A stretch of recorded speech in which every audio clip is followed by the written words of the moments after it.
Olá, pessoal. Esse é o nosso quarto módulo do nosso curso de transmissão ao vivo. No módulo 4, a gente vai aprender como configurar o OBS Studio. Ele não vai abrir essa tela para vocês, ele vai abrir uma tela um pouco diferente. O meu abre dessa forma porque eu já tenho ele baixado, tá? Mas a primeira coisa que eu quero que vocês façam quando abrir o seu OBS Studio a gente precisa configurar algumas coisinhas principais.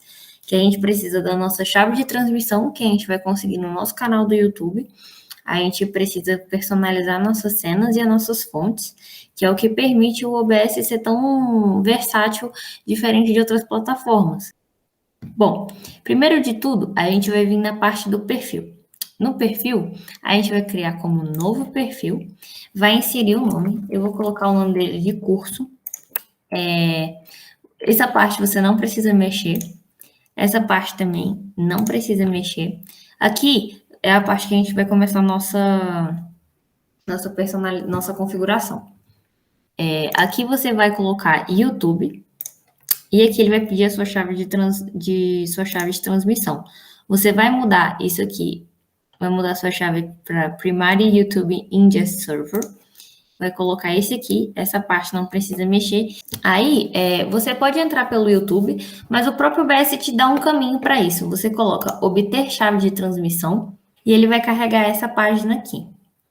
Assim que ele carregar essa página, você vai descer aqui e essa aqui vai ser a sua chave de transmissão, tá vendo? Chave de transmissão.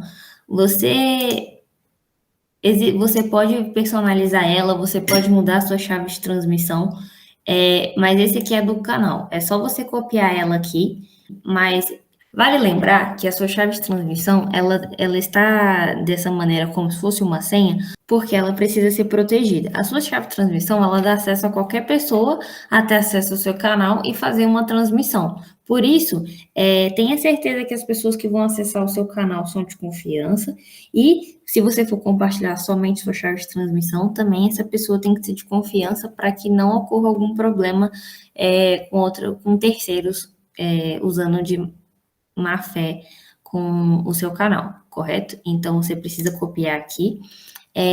Você pode criar outras chaves de transmissões. Eu gosto de usar a padrão do YouTube. Você vai voltar no OBS, vai colar ela. E aqui vai estar a nossa chave. Você vai avançar. Ele vai só confirmar e você vai aplicar. Para que o perfil serve? Por exemplo, eu tenho o canal da ProEC e eu posso ter um canal, por exemplo, pessoal meu. Com isso, cada canal vai ter sua própria chave de transmissão. Então, quando eu estiver no perfil da ProEC, eu vou utilizar a chave de transmissão da ProEC e quando eu estiver no curso, eu vou utilizar a chave de transmissão do canal do curso. Uma coisa que eu acho importante ser falada é que quando a gente cria um canal, a outra forma de chegar na chave de transmissão é vindo aqui, ó, no criar, nessa câmerazinha, e transmissão ao vivo. Uma coisa que vale ser lembrada é que quando você cria um canal, você precisa verificar sua conta, e após verificar sua conta, você precisa de 24 horas para poder fazer a sua primeira transmissão. Então, você precisa ativar sua conta, ele vai enviar um código pelo número que você pedir. Após você verificar seu número, você atualiza a sua página aqui. Ele vai precisar de 24 horas para ativar a opção de transmissão para o seu canal. Por isso, quando você for agendar uma transmissão, é interessante que seu canal já esteja criado, que você já tenha personalizado ele e verificado com o seu número. Porque senão se você deixar para fazer perto do evento ou no dia do evento, você não vai conseguir fazer essa transmissão. Porque o YouTube precisa de 24 horas para fazer essa verificação, tá? Não se esqueçam disso.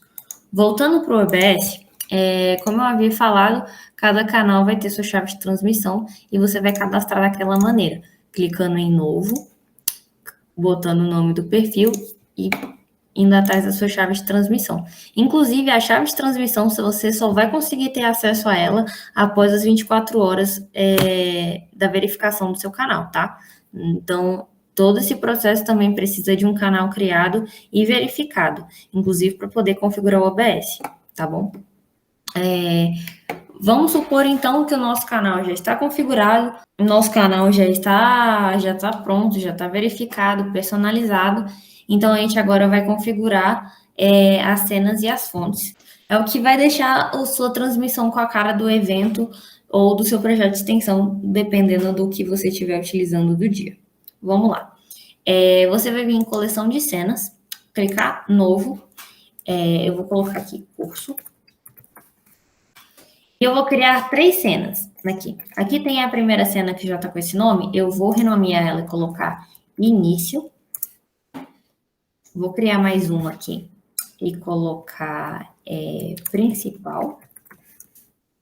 Criar mais uma, que pode ser com o botão direito, ou você pode também apertar o maisinho aqui, adicionar. Aí você vai colocar final. Eu gosto de criar essas 3 cenas para a gente poder ter um início, meio e fim e poder se organizar de uma maneira mais legal quando a gente estiver no meio da nossa transmissão. Porque as nossas fontes, elas podem ficar muito extensas. Então, se a gente dividir as cenas, a gente vai conseguir ter uma organização melhor na hora e não acabar fazendo besteira. No início, eu gosto de colocar um vídeo de introdução ou eu coloco somente a imagem principal do evento, né? O tamanho de cada imagem também está no slide de roteiro, tá? Mas elas são basicamente padrão e é a mesma do YouTube. Eu vou colocar aqui como evento. Você vai selecionar ela e, ó, você vai poder ajustar ela na sua tela, tá? Se isso aqui ficar preto, vai aparecer preto no YouTube também. Então, é sempre legal dar uma ajustada para poder ficar bonitinho. A gente criou o nosso intro no nosso início, que vai ser a primeira coisa que vai aparecer para o pessoal na transmissão, que vai avisar que está começando. Aí, no principal, a gente vai usar aqui uma imagem também. Eu vou colocar como back. E a gente também vai ajustar da mesma maneira que a gente ajustou o outro. Para que esse fundo precisa? As nossas transmissões no YouTube, a gente geralmente usa o Google Meet. E o Google Meet é uma tela de navegador. E a gente não quer que apareça, por exemplo, essa parte aqui do navegador, ou apareça a nossa barra de tarefas, por exemplo. Para usar a tela do Meet, você vai apertar no mais, colocar captura de janela, botar o nome como Meet. Você pode colocar qualquer nome, eu gosto de colocar o nome Meet para ficar organizado. Ele vai identificar a sua janela aberta. Isso aqui você não precisa mexer, você precisa tirar ou capturar o cursor, porque caso você mexa, ele não vai aparecer o seu cursor na frente do OBS, tá? Aí você vai colocar ignorar bordas também, porque é legal ignorar as outras partes. E aí, aqui, a gente não vai ajustar que nem a gente ajustou as imagens. A gente vai apertar a tecla Alt, que ela fica do lado do nosso teclado, e aí aqui vai ficar a barrinha verde. E aqui a gente consegue cortar só o que a gente quer e precisa. Então, a gente consegue ajustar o nosso Meet de acordo com o que a gente quer e precisa. Então, assim, uma coisa também que é legal verificar é o layout que o seu Meet vai ficar. Se vai ter essa barra lateral, se vai ficar em destaque só quem está falando, né? Um exemplo aqui que vocês estão vendo, a minha tela está gravando. Então, é sempre legal que a pessoa que estiver fazendo a transmissão, ela esteja apenas como convidado na chamada, para que ela possa pegar essa parte e gravar. Porque senão a gente vai precisar de 2 telas. E levando em consideração que nem todo mundo tem 2 telas, eu, por exemplo, não tenho, eu acho interessante a pessoa que estiver como responsável pela transmissão, ela esteja apenas como convidado na chamada e ela só vai usar essa janela aqui do Meet para poder fazer a transmissão.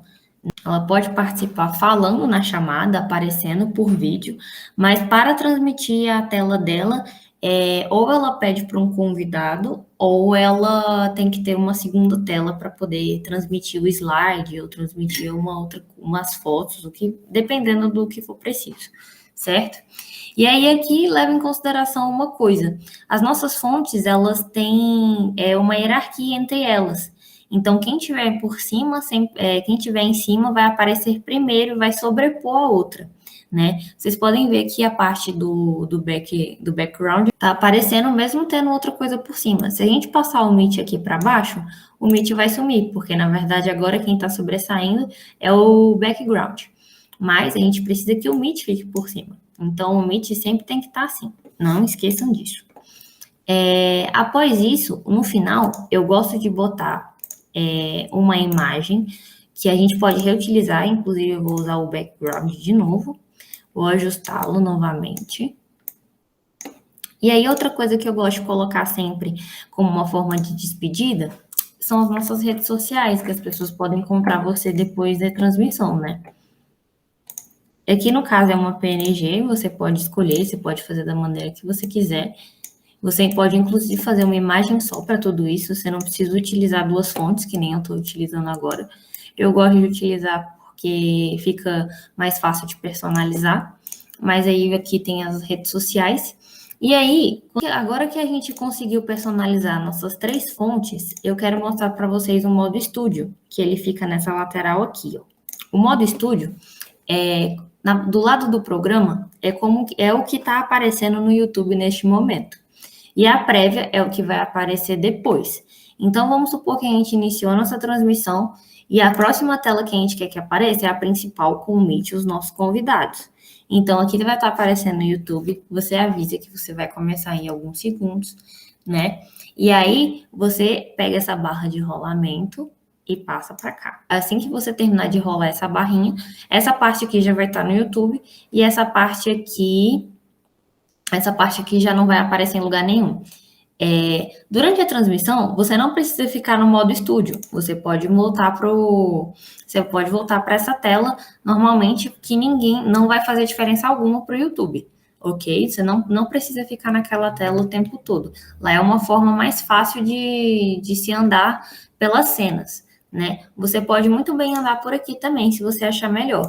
Aquela forma é mais que a transição fica mais limpa, né? Você consegue controlar o que vai acontecer, né? Mas você também pode passar a cena somente com o mouse, certo? E aí, depois que terminar a nossa fala, todo mundo se despediu, nós vamos para a última parte, que é a parte das redes sociais. E aí, assim que tiver nessa parte, você pode encerrar a transmissão e o pessoal vai entender que acabou, né? Eu acho que é por isso que é legal ter as 3 partes e para a gente poder dar um início, um meio e fim e poder se organizar na hora da transmissão e não ficar perdido. Porque senão todas essas fontes estariam em uma única cena e a gente poderia se embaralhar na hora de o que tem que aparecer agora, o que tem que aparecer depois. E as cenas, elas permitem que a gente deixe as fontes separadas e mais organizadas. Coleção de cenas também eu acho legal ter. Por exemplo, no nosso canal da ProEC, a gente tem um evento da Praia, que é o Ser Social e Saúde Mental, que a gente tem um evento com eles, tá? Esse aqui é um vídeo de introdução, que eu sempre coloco, que ele tá sobressaindo, e logo após aparece a imagem do evento, né? Aí a gente vai para a principal, que é onde tem o back, e tem a imagem do Meet, que eu coloco nessa parte, e no final tem as redes sociais, certo? E o que é legal de ter uma coleção de cenas? Que toda vez que eu tiver uma transmissão feita para esse evento da praia, eu não preciso vir aqui, configurar tudo de novo, criar o intro, principal, fontes. Você só precisa vir aqui na coleção de cenas e mudar. A mesma coisa para o FJ perto de você. O FJ perto de você já está aqui, tem o fundinho dele e tem as coisas. Então, toda vez que a gente tiver um evento FJ perto de você, eu já tenho essa coleção de cenas prontas. Eu não preciso fazer isso toda vez que entrar no OBS. Isso, na verdade, seria um trabalhinho bem chato de ser feito toda vez. Uma coisa que eu acho legal mostrar também é que se o seu Meet não estiver sobressaindo, vamos colocar aqui, se seu Meet não estiver sobressaindo, ele não vai conseguir, ó, você tá vendo aqui que meu áudio tá parado e que a imagem a imagem parou de ser transmitida. Por que isso acontece? O Meet, ele tem que sobressair, ele tem que ser a imagem, a aba do seu navegador que está aberto. Então, se você não tiver 2 telas, você precisa, quem estiver transmitindo não pode mudar de aba, não pode, porque se você mudar de aba, inclusive, aparece a sua outra aba, tá? E se você mudar de janela, a sua janela para de transmitir. Então, é sempre legal que quem estiver transmitindo e não tiver 2 telas, fique somente no Meet e com o OBS aberto no dia. Ok? Se você tiver 2 telas, você passa o Meet para uma, transmite a outra e mexe no outro normalmente. Mas caso você não tenha 2 telas, que nem eu não tenho, essa é a única solução. Outra coisa que a gente tem que configurar é a parte do áudio. A gente pode vir em arquivo e vir em configurações, ou a gente pode clicar em configurações aqui no lado direito. É a mesma barra de configurações. Nessa parte, a gente não precisa mudar muita coisa. Nessa parte aqui, a gente não precisa. A parte de transmissão, a gente já configurou, que é quando a gente criou o nosso perfil. A parte de saída também. Aqui, caso você queira gravar vídeos ou coisa do tipo, é onde ele vai salvar no seu computador. Mas nada disso aqui também precisa ser modificado. Aí a única parte que a gente precisa sempre vir e verificar se está configurado é essa parte do áudio. Como que a gente vai fazer? Aí a gente precisa de um áudio desktop para colocar como padrão. E a gente vai precisar de um microfone auxiliar que a gente também vai colocar como padrão. Por que o microfone auxiliar? O microfone auxiliar, ele é o microfone que você vai estar falando. E o microfone do áudio do desktop vai ser a gravação do que está acontecendo no seu computador. Então, se você participar como parte do... Se você fizer parte da palestra e for falar, você precisa configurar esse aqui também, senão o seu áudio não vai sair, certo? E aí o áudio desktop também a gente botou somente um para não dar interferência nem nada. A parte de vídeo também não precisa mexer nada. Aqui é a parte de atalhos, caso você queira. Eu não tenho nenhum, mas isso aqui fica a critério de cada um. O avançado também não precisa mexer em nada disso. Você precisa, toda vez que fazer qualquer modificação aqui, você precisa apertar em aplicar. Depois que você aplicou tudo, pode apertar o OK. Vai aparecer agora no mixer de áudio essas duas opções. O microfone que a gente tá funcionando aqui é o microfone que vocês estão me escutando lá no Meet, certo? E aí, ele vai... Como eu não participo das transmissões, eu deixo ele no mudo, porque eu consigo me comunicar com quem está no Meet e quem está no YouTube não me escuta, né? Então, eu sempre deixo ele no mudo. O áudio do desktop vai ser o áudio que outra pessoa vai utilizar. Eu vou dar um exemplo aqui. E aí, ó, se a gente abre no YouTube lá, no outro vídeo, ele começa a captar o áudio desktop, que vão ser os convidados, e não o meu. Se eu estiver participando, o meu áudio também vai ser captado, né? Isso aqui seria a opção de mutar e desmutar no Meet, só que somente para o seu microfone. Então, fica atento, se o seu estiver desmutado e alguém estiver conversando atrás, ou coisa do tipo, vai dar uma interferência que não vai ser legal. Então, presta atenção se o seu microfone está ativo ou não. E aí, a questão do áudio do desktop vai ser o pessoal que vai estar lá no Meet conversando e você vai estar mediando ou não, tá? Que, inclusive, o que eu aconselho é quando estiver no início, você deixa eles mutados e aí, quando você for fazer a sua transição para o principal, assim que você verificar que já mudou, você deixa para falar. Porque às vezes também o pessoal fica conversando no Meet, e aí e tudo que tiver habilitado aqui vai sair na transmissão. Então, se você tiver essa pegada de antes, deixar tudo mutado, na hora que você mudar para o principal, que tiver a tela do Meet, você desmutar, evita de às vezes as pessoas estarem conversando e não fica uma coisa tão profissional, né? E aí, aqui no OBS, tudo já está configurado, o nosso perfil está configurado, nossa coleção de cenas está configurado, nosso áudio, nossas cenas, nossas fontes, todas estão personalizadas para a nossa transmissão. Então, agora só o que a gente precisa é fazer a configuração no YouTube e poder iniciar a transmissão aqui pelo OBS. Bom, até o próximo módulo. Qualquer dúvida, vocês podem entrar em contato comigo pelo e-mail ou pelo celular que está no slide do roteiro no site, tá? E a qualquer hora que precisar, eu posso tirar qualquer dúvida maior que o vídeo não conseguiu sanar, tá bom? Até o próximo módulo. Tchau, tchau.